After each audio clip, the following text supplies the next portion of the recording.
this is so scary. I don't think it's even been an hour.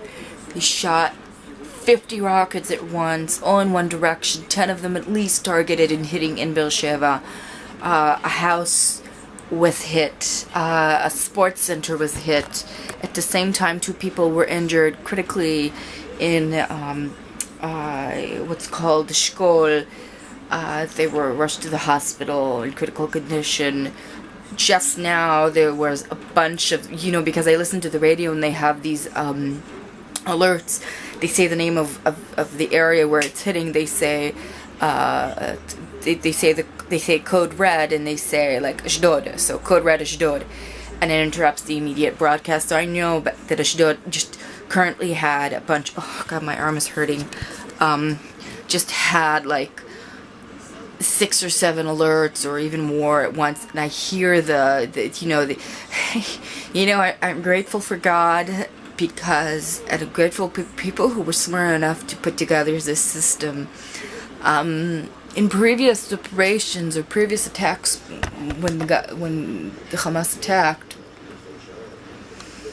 the fear was always that there will be, I'm sorry, I'm so uncomfortable and I'm so anxious, that they're going to shoot a bunch of them at once and cause a lot of problems all at once. And right now that's what they're doing. They're targeting one city and doing a bunch of them, because although having the Iron Dome, shooting them out of the sky, one of the most advanced, if not the most advanced system in the world, I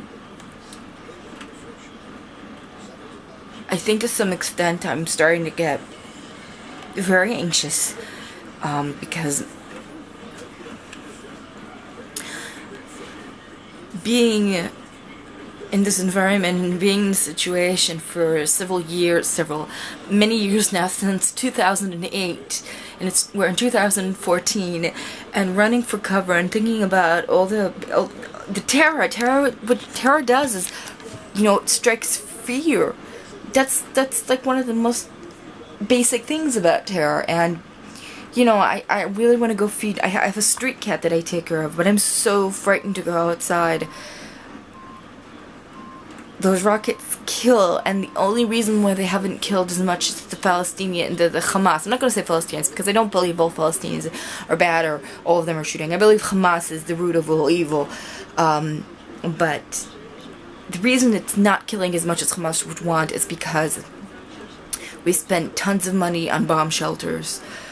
Think about it. How many countries do you know that have houses, according to the building laws, has to have a bomb shelter in it? I mean, how ridiculous is that, to have at least one room in your house from steel walls, so in case something happens to the building, the room in an apartment building, they're when they build them one on top of each other, so it stays a whole stack full.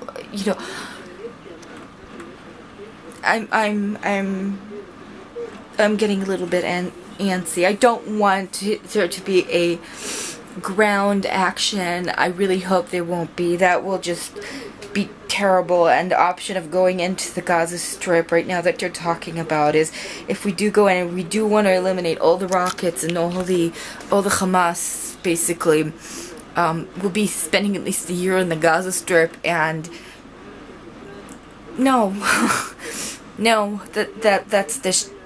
No, can't bear this thought of that. It's just terrible.